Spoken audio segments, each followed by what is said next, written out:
He thought it was just another quiet afternoon. But when a war veteran heard a faint cry from a locked SUV, everything changed. What he found inside wasn't just a child on the edge of death. It was the beginning of a journey that would unravel secrets, expose lies, and awaken something he thought he'd lost forever. This isn't just a rescue story. It's what happens when a broken man chooses to stay. Before we begin, tap that like button, subscribe if you haven't already, and hit the bell so you don't miss the stories that'll wreck and rebuild your heart one paw print at a time. Chapter 1. The Wanderer Returns. The sun over Chandler, Arizona didn't shine, it scorched. It spilled down like molten brass on the faded rooftops and cracked pavement, seeping into the bones of the old desert suburb. Dust hovered motionless in the air, as if time had decided to slow its breath. It was the kind of heat that kept secrets buried deep, unless something or someone stirred them. Wyatt Graves stepped out of a rust-colored pickup that had seen more wars than peace its engine, wheezing one final cough before falling silent. He stood still for a moment, surveying the small one-story home that now belonged to him. His body was lean, tall, and weathered like a leather map stretched across muscle and memory. A fading tattoo peeked beneath the edge of his sleeve, coordinates inked in haste during a tour in Kabul. His eyes, the color of ironwood bark, scanned the empty cul-de-sac with the alertness of a man who never quite left the battlefield. His left hand trembled slightly before he slid it into his pocket. The tremor wasn't from age or fatigue, but a ghost called PTSD that followed him like a shadow only he could see. Next to him, jumping from the truck bed with a grunt, was Barrow, a 4-year-old German shepherd with storm gray fur streaked with cinnamon across his haunches. His left ear was nicked from a roadside blast, and a thin white scar split his right brow like a lightning bolt. Yet, his amber eyes were clear and loyal, scanning the same street Wyatt did as if to say, "We're not alone, are we?" Barrow was no ordinary dog. He had served as a tactical K-9 with Wyatt during their third and final tour. But more than a comrade, Barrow had become Wyatt's tether back to earth whenever his mind strayed into the sandstorms of memory. The house was small, 1 bedroom, 1 bath, and a backyard full of sand and dry promise. To Wyatt, it was enough. No wife, no children, and no one left to disappoint. He didn't come back to be found. He came to disappear. But Chandler, Arizona, despite its cracked sidewalks and aging fences, was not a place where people stayed invisible for long. Across the street from behind dusty curtains of a yellowing Craftsman, home Loretta McGinnis watched the new arrival like a hawk from her perch. She was 75, still wiry and sharp, despite the hunched curve of her back and the cane she leaned on when restocking the candy aisle of her tiny corner store. Loretta was the kind of woman who wore her late husband's flannel shirt every Sunday and talked to hummingbirds while watering her petunias. Life had rubbed her edges raw. She'd lost a son to a car crash when he was 22, a wound that never fully closed. Since then, she had softened toward anyone who looked like they carried sorrow quietly. And Wyatt Graves looked like sorrow dressed in denim. At night, she began noticing lights flickering in his house at odd hours. Sometimes 2 a.m., sometimes closer to dawn. Then came the noises, muffled shouts, objects knocking over the low, frantic barking of a dog trying to wake someone from something deeper than sleep. Barrow had taken up station outside Wyatt's bedroom door. Each time Wyatt cried out, Barrow would claw at the door not violently, but persistently, until Wyatt snapped awake, heart racing, drenched in sweat. Every time he awoke, he looked down, and there was Barrow, silent, watching, grounding. Wyatt started sleeping with the bedroom door open. One morning, a small package sat on his front step. Inside was a sandwich wrapped in wax paper, a handwritten note that read simply, "Nobody sleeps well forever. Let the morning find you. LM." There was no name, but Wyatt knew. He didn't eat the sandwich that day, but he didn't throw it away either. The next evening, he found a bowl of fresh water by the gate, just the right height for Barrow. And this time, a second note. Some companions serve more than once. I see him. He's still serving. Wyatt placed his hand on Barrow's head that night longer than usual. The heat continued to press down on Chandler. Summer here was relentless, unforgiving, a metaphor Wyatt could taste in his mouth. But there was something strange about the way the sunsets painted the desert horizon, a brief, breathtaking blaze before nightfall. And in that moment, standing in his small kitchen with Barrow at his feet, and the orange sky leaking through the blinds, Wyatt asked himself, what kind of town lets you rest when you don't deserve peace? Chandler had always been the kind of place people passed through, a town of second chances and silent understandings. It didn't ask questions you weren't ready to answer, but it listened. Late one night, Wyatt jolted upright again, another dream, another explosion. He panted, eyes wild, reaching for a rifle that wasn't there. But Barrow was. This time, the dog didn't bark. He simply placed his front paws on the bed, looked directly at Wyatt, and let out a single low whine. Wyatt pressed his forehead to the dog's. "Still here, huh?" he whispered. Barrow blinked slowly, his weight steady against the frame. Something shifted that night. Not dramatically. Not like in movies where people suddenly cry and are healed. It was quieter than that. A surrender. A man who had carried too much letting a little of it drop just for a moment into the silence between them. The next morning, Wyatt opened the front door and sat on the steps. Not because he needed air, but because he wanted to see what the world looked like in early morning. Across the street, Loretta pretended not to notice, but she smiled into her teacup. The wanderer had returned. He just hadn't realized yet that this place, this desert town of forgotten corners and dusty grace, wasn't just a hiding place. It might be home. Chandler, Arizona didn't believe in gentle summers. It was early July, and the heat came not in waves, but in sheets coating every surface, every breath. The sky was an uninterrupted dome of white blue, and the parking lot of Desert Ridge Market shimmered like a war zone made of asphalt. Wyatt Graves parked his aging pickup in the furthest corner, as he always did. Avoid the crowd, avoid attention. He opened the door for Barrow, who leapt out with practiced ease, his paws silent on the burning pavement. Barrow, a 4-year-old German shepherd with a hawk's vigilance, looked to Wyatt for instruction. His fur glistened with a fresh brush, but his expression, always alert, carried the weight of too many missions. Wyatt clipped the leash and walked toward the sliding glass doors of the grocery store. His movements were deliberate, measured. He didn't like shopping, didn't like being in places where the doors could trap you, where loudspeakers echoed just wrong enough to remind him of mortar warnings. But you couldn't live on black coffee and canned beans forever. As they passed the third row of vehicles, Barrow stopped, ears forward, nose twitching. "What is it?" Wyatt muttered. Barrow let out a short whine, then pulled hard toward a nearby silver SUV. The leash jerked unexpectedly. Wyatt stumbled slightly before regaining his footing. Barrow began to bark, not frantically, but in that sharp, trained tone Wyatt hadn't heard since Kabul. Wyatt squinted into the windows. Tinted, light bouncing, but there, movement. No, not movement. A child. A girl, maybe 3, strapped into a car seat in the back. Her head slumped at an awkward angle, face flushed deep red, mouth open, eyes barely open. The air inside that vehicle had to be an oven-trapped heat building with every second. Wyatt's pulse spiked. He tried the door. Locked. His breath caught in his throat, but it wasn't the heat that made his hands tremble. It was the sound that wasn't there. No crying, no flailing, just stillness. Suddenly, he wasn't in Chandler anymore. He was back in the narrow alleys of Kabul, the acrid scent of burning metal in his nose, the cries of civilians echoing off bullet-pocked walls. One cry, a child's, had gone quiet too soon. The building collapsed before Wyatt could reach him. He'd buried that sound deep. But now, it clawed its way back. Barrow barked louder. Wyatt's body froze half between memory and decision. His hand hovered near the glass, but he couldn't move, couldn't breathe. A tightness seized his ribs like a vice. Around him, the world kept spinning. A car passed. Music drifted from a nearby speaker above the store entrance. 2 teenagers walked by, glancing over but uninterested. Then another sound. A familiar one. Cane tapping. Steady. Rhythmic. Loretta McGinnis, in her wide straw hat and faded floral blouse, walked slowly through the parking lot.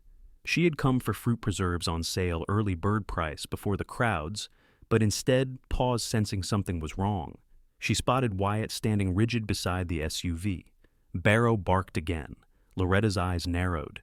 The heat shimmered between them, but she read the tension in Wyatt's stance like a telegram.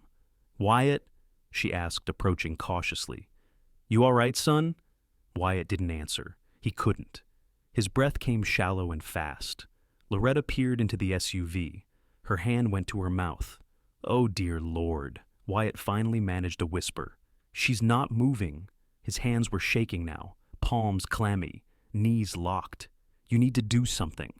Loretta urged, voice soft but urgent. "You've got to help her." But Wyatt was caught in that terrible limbo between instinct and paralysis, between soldier and civilian, between the person he had been and the one the war had carved out. Barrow stopped barking and sat down beside him, looking up at Wyatt with steady, waiting eyes. This wasn't a battlefield, but it felt like one. Wyatt stared at the little girl inside the SUV. Her cheeks were crimson, tiny fingers twitching. "Do something, Graves." But instead, he stood breath-hitching, mind-spinning. Loretta took out her phone, dialed with practiced fingers, and turned away to speak to the dispatcher. Wyatt placed one hand on the hot metal of the SUV door. The skin sizzled against the heat grounding him. He looked again at Barrow, silent now, watching as if trusting him to wake up. "Just 5 more seconds, Wyatt. That's all you have to choose."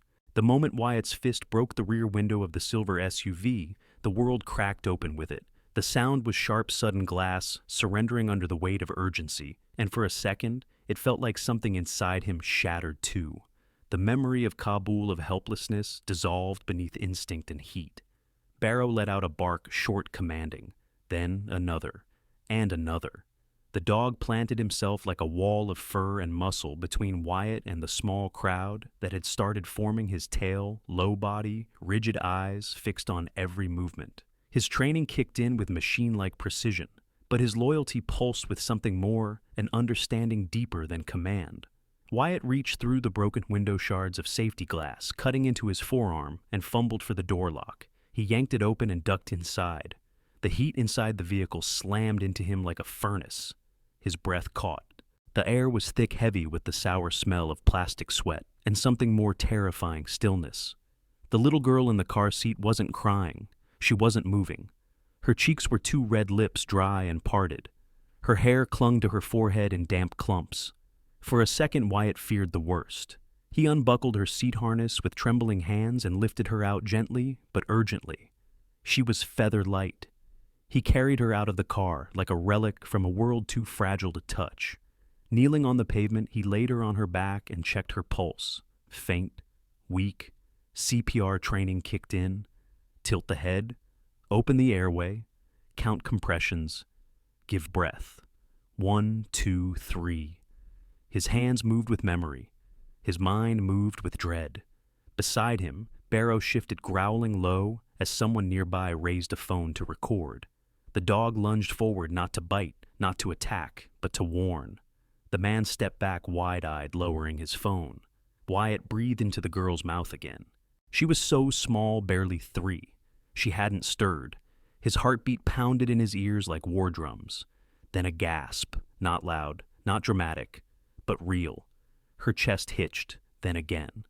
Wyatt stopped, held, still stared. Her fingers twitched. Barrow barked sharply, and for the first time the girl's eyelids fluttered. A breeze stirred across the lot. It didn't cool the pavement, but it felt like oxygen to Wyatt. Footsteps approached from behind, fast, efficient. Sarah Klein, paramedic 34, compact build, fiery red hair pulled into a functional braid, and freckles scattered across her sun-pink cheeks, knelt beside Wyatt. She was the kind of woman who had long since traded idealism for realism, but hadn't lost her heart in the process. Years in the field had made her sharp, and losing her younger brother to an asthma attack in a rural area gave her a deep intolerance for slow responses. She took over seamlessly, checking the child's vitals. "She's stable," she said. "You bought her time." Wyatt didn't answer. He simply moved back, hands bloodied and shaking. The pain from the cuts was distant. He looked at Barrow, who now stood quietly at his side, gaze fixed on the girl. Then Loretta stepped forward. She had filmed the moment Barrow barked and Wyatt broke the glass. But she never once pointed the camera at Wyatt's face. Now she touched his shoulder with one wrinkled hand. "I'm proud of you," she said, her voice just above a whisper. "Not because you saved her, but because you moved." Wyatt gave a small, almost imperceptible nod. Later that night, the world began to turn in a way Wyatt hadn't expected. Loretta posted the video. The caption was simple. "A child was saved today by a dog who refused to be ignored." She kept Wyatt's name out of it as promised, But Barrow's face alert, fierce, determined, became an online symbol almost overnight. The video went viral. Comments poured in. Hero dog. That shepherd deserves a medal. Imagine what kind of soldier trained him. Wyatt read none of them. He sat on the floor of his living room, with the lights off, a damp rag around his forearm, and Barrow curled at his feet. He'd bandaged the cuts himself. They didn't need stitches, just care. A soft knock on the door came around 9 p.m. Wyatt opened it slowly, shirtless and wary. A woman stood there clutching a pink stuffed elephant. Her eyes were red and swollen, face pale under layers of dried sweat. Claire Montrose was 35, with wiry dark hair that once held volume, but now clung to her scalp like wet moss. Her shoulders were hunched not from physical weight, but emotional collapse. She had come from the hospital. Her daughter Hazel was stable now, breathing, awake, confused, alive. "I didn't mean to," Claire said before Wyatt could speak. "My mom was in the ER. She collapsed at the nursing home. I got the call and just ran. I didn't think I'd be gone more than 5 minutes. I thought she'd be safe locked in the car with the windows up. I didn't think—" She stopped, breath hitching. "I know what people are saying online," she added. "Some think I'm a monster. Others defend me, but none of them were there." Wyatt looked at her for a long moment, then stepped aside and let her in. She knelt on the floor and held the pink elephant out to Barrow. "This belongs to her. I think he should have it for now." Barrow sniffed it once, then rested his chin on the toy. Claire didn't cry. She'd done enough of that already. But her voice cracked when she whispered, "Thank you." Wyatt replied simply. He barked. I listened. The night after Hazel was saved, Wyatt dreamed, but not of war. It wasn't Kabul or gunfire or buildings crumbling behind his eyelids. It was quieter now. The usual suffocating heat of memory had eased into something like breath. He dreamed of footsteps across hot pavement, of the weight of a child's body in his arms, of Barrow barking not at danger, but into silence. When he woke, it was 5:17 a.m., and for the first time in months, Barrow was not standing at the foot of the bed, watching. He was sprawled on the rug paws, twitching in his own sleep. Peaceful. Wyatt sat up slowly, unsure if the absence of barking was relief or disquiet. The fan overhead spun in lazy circles. The desert wind outside whispered against the windows, and for once, it didn't sound like gunfire. Later that morning, Wyatt walked Barrow past Loretta's home. The curtains were open. Petunias bloomed defiantly along the front porch in small clay pots. On the porch itself sat a boy cross-legged and still with a half-finished jigsaw puzzle at his feet. He was maybe 10 years old, with ash-blonde hair and large expressive eyes that didn't quite meet Wyatt's. This was Jamie. Jamie was Loretta's grandson, quiet as glass, with the kind of stillness most children never learned. He was tall for his age, but thin arms held slightly close to his torso, as if protecting an invisible layer. He wore noise-canceling headphones, not plugged into anything more like armor than accessory. Barrow paused, sniffing the air, then padded toward the boy. Jamie didn't flinch. In fact, he looked straight at the dog and without a word tapped the wooden porch beside him. Barrow climbed up, turned once in a circle, and laid down. Wyatt blinked. Jamie reached out and ran his fingers gently along Barrow's back. The dog didn't move, but his tail thumped once, then again. Wyatt approached slowly. "He doesn't usually let people touch him like that," Wyatt said quietly. Jamie didn't respond. He kept his eyes on Barrow, then, after a pause, said softly, "He's not people." It was the first voice Wyatt had heard from the boy, and the way he said it was not dismissive but reverent, as though Barrow was something beyond human. Maybe he was. From the screen door, Loretta stepped out, wiping her hands on a dish towel. She was in her usual uniform denim apron, over a light blue blouse, her cane tapping gently as she walked. "He likes animals more than people," she explained. "Can't say I blame him." She poured lemonade from a sweating glass pitcher into 2 plastic cups, handed one to Wyatt. "Thank you for yesterday," she said simply. Wyatt looked at the boy, then back at her. "That video, it's bigger than you meant it to be." Loretta shrugged. "I just wanted people to know, and maybe to think next time they leave a kid in a car." She sipped, then gave Wyatt a sharp, measuring look. "You ever consider working again?" He stiffened. "You offering a military contract?" "Not unless grocery inventory is classified," she shot back. Her smile softened the sarcasm. "I need someone part-time at the shop. Just mornings, stocking light repair. Most kids don't last a week, too distracted. You've seen things. Maybe you could help me see things I miss. Wyatt hesitated. Nothing fancy, she added. And I'll pay in more than lemonade. Wyatt chuckled, a sound that felt unfamiliar leaving his throat. I'll think about it, he said. Over the next few days, Chandler began to respond to Wyatt in new ways. A barista gave him free coffee. An older couple left a handwritten note taped to his windshield. Thank you, whoever you are. You saved a life. Barrow, of course, received most of the praise. People called him the dog who barked life. Someone even offered to make him an Instagram account.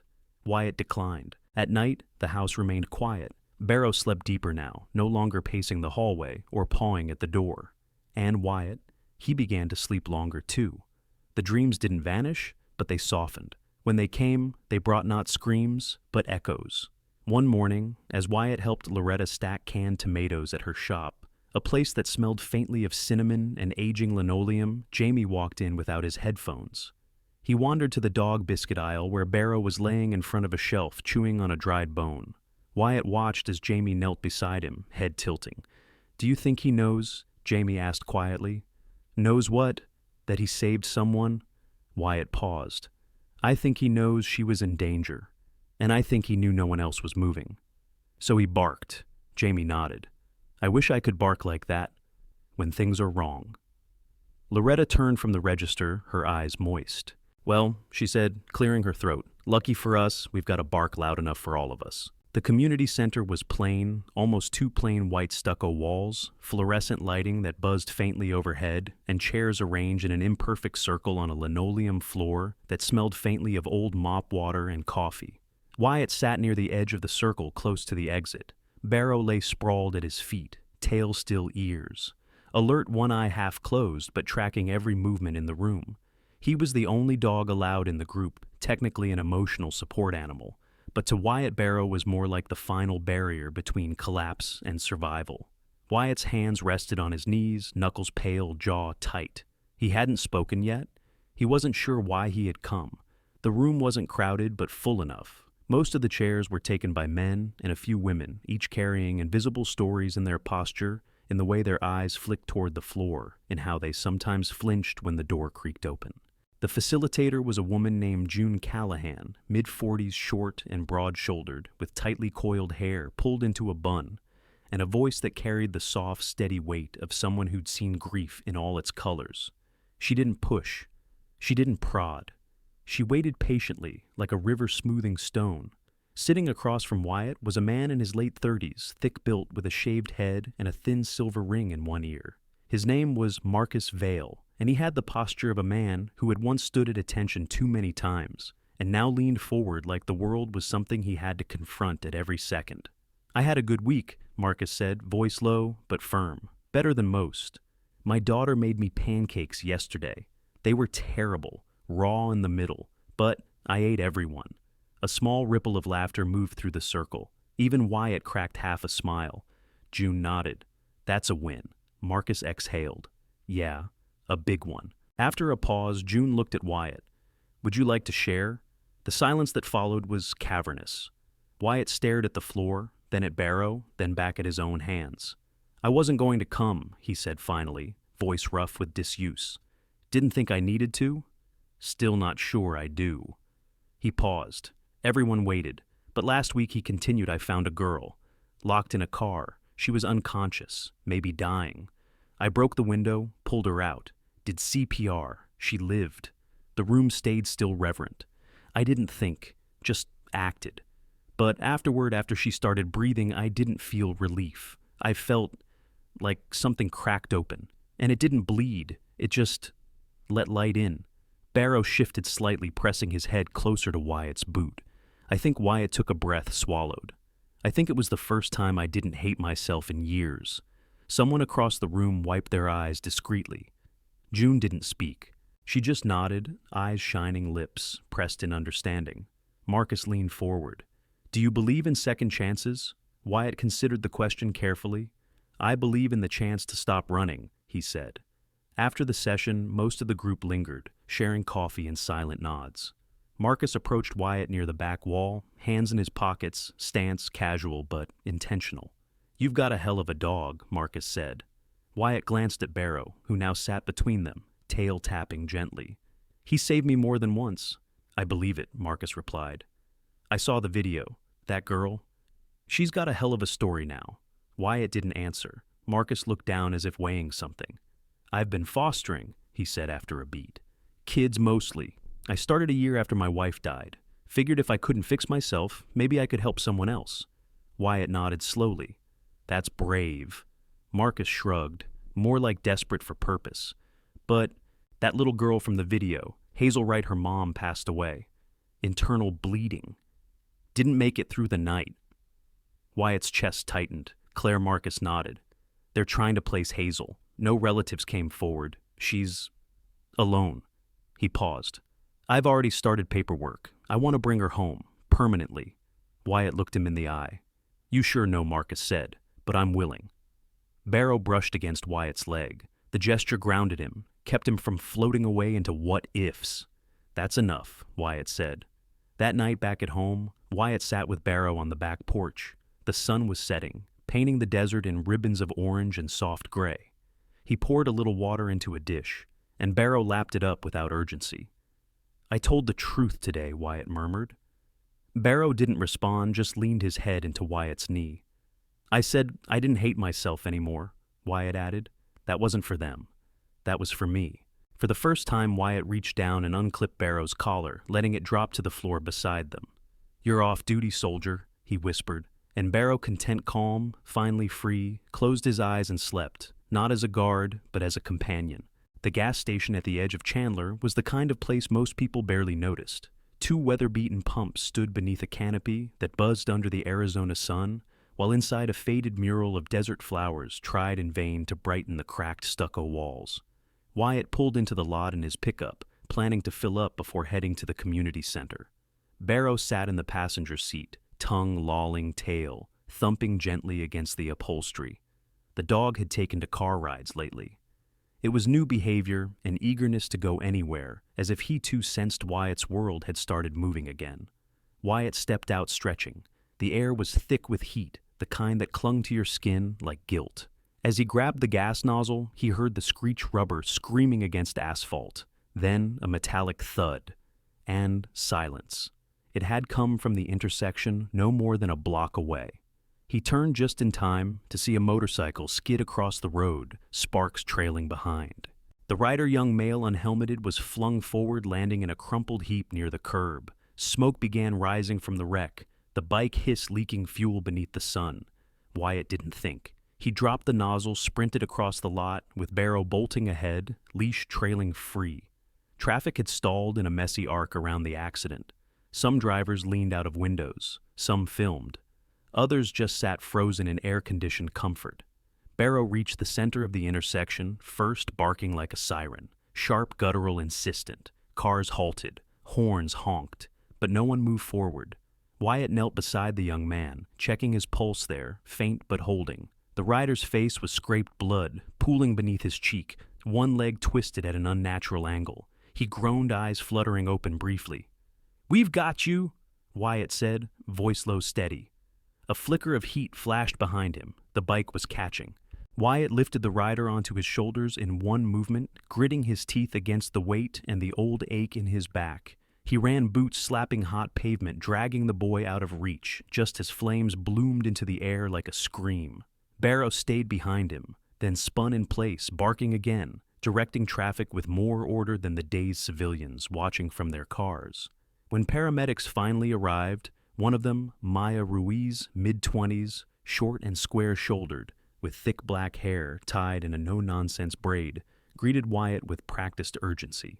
Maya had joined the Chandler EMT force a year ago, driven by the loss of her brother in a highway crash. She was focused, assertive, and never hesitated. "You again," she said, recognizing Wyatt from the SUV incident weeks before. Wyatt gave a half shrug. Can't seem to avoid trouble. She knelt to check the rider's vitals, nodding with approval. "You probably saved his life." Again. Barrow nudged Maya's hip with his nose. She looked down and smiled. "Still on duty, huh?" Across town, a different kind of chaos stirred. Loretta McGinnis had just turned the TV on when she saw the footage, a shaky cell phone clip showing a man dragging someone from a burning motorcycle while a German shepherd blocked traffic with furious precision. She froze. The footage cut to a talking head. Anonymous veteran saves young man from explosion. Community praises Chandler's quiet hero and his dog Barrow.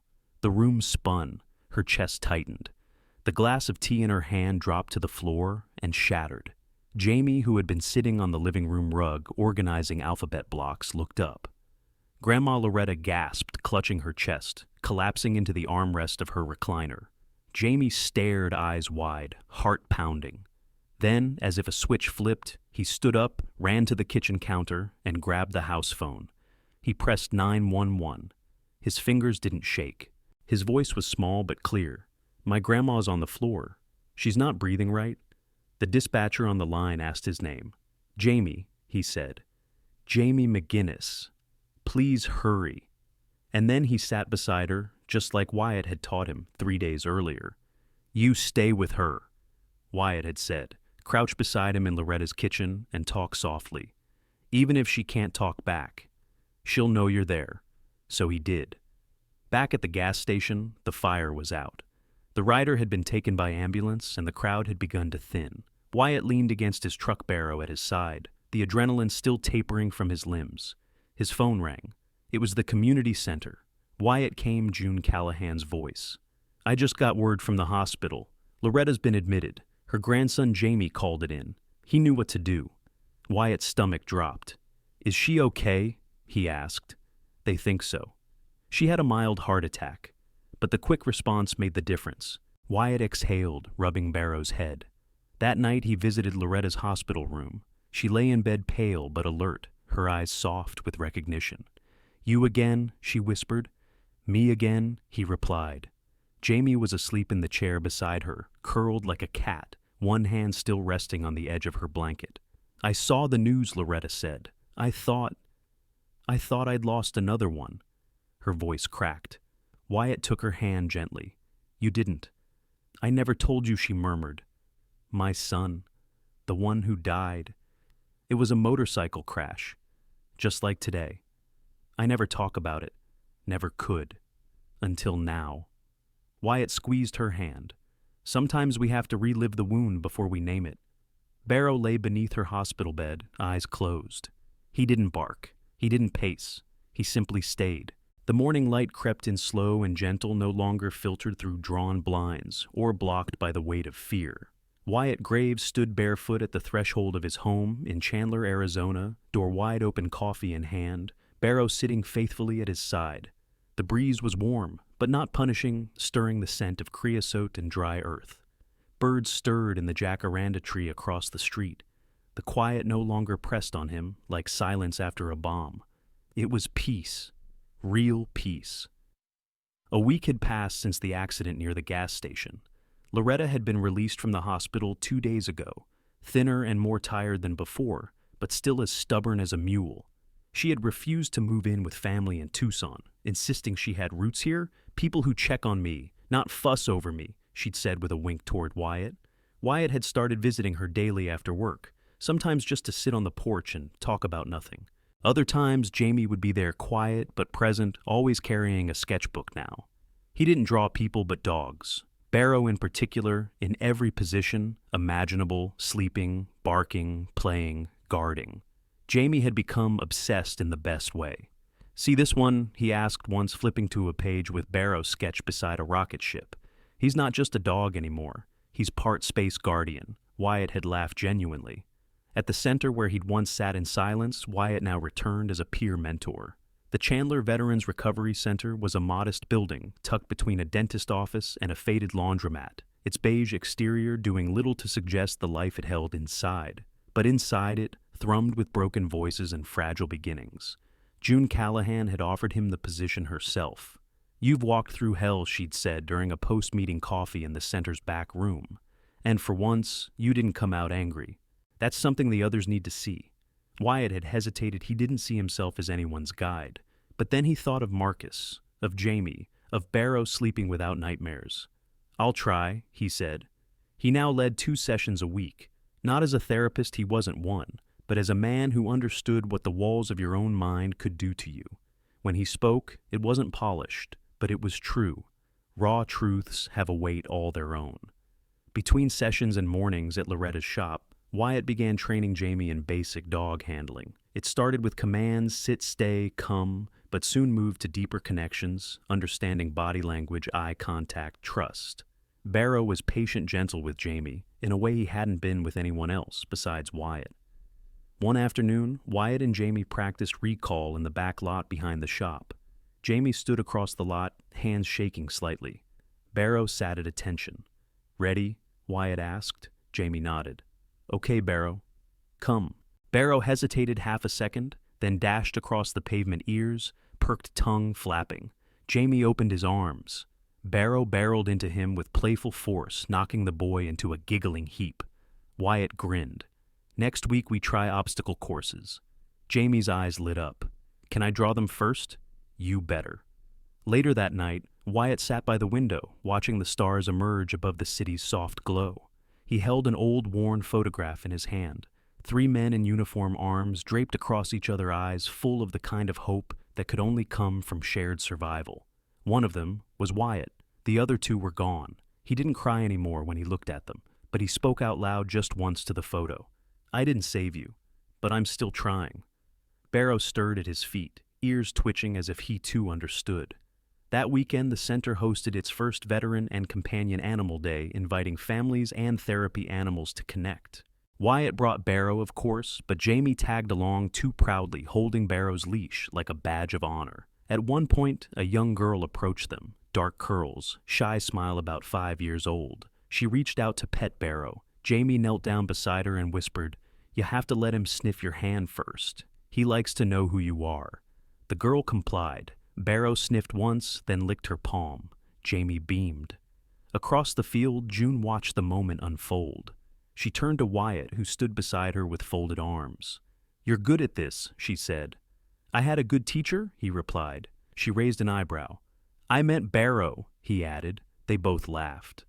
That night back home, Wyatt left the door open again. Not just unlocked open, a symbolic invitation to the world, to light, to breath. Barrow sat at the threshold, his silhouette outlined by the warm glow inside. Wyatt joined him, sitting on the step, their shoulders nearly touching. He looked up at the sky. No helicopters, no drones, just stars. "I think we found it," he said softly. "The new sky." Barrow didn't move. He didn't have to. Sometimes the greatest miracles do not come with thunder or lightning. They come quietly in the bark of a dog, in the steady hands of a broken soldier, or in the eyes of a child who finally learns to trust. Wyatt thought his life was finished in silence and guilt. But God was not done. Through Barrow, through a town that chose to care instead of ignore, and through the small steps of healing, a new chapter was written, one filled with grace, purpose, and peace. In everyday life, we often miss the miracles because we are looking for something big. But maybe the real miracle is simply being seen, being loved, and being given one more chance. If you believe God still works through ordinary people in quiet moments, write amen in the comments. Please share this story with someone who needs encouragement. Leave a comment to let us know how this story touched you. And subscribe to our channel for more stories of faith, healing, and hope. May God bless you with small miracles that change everything.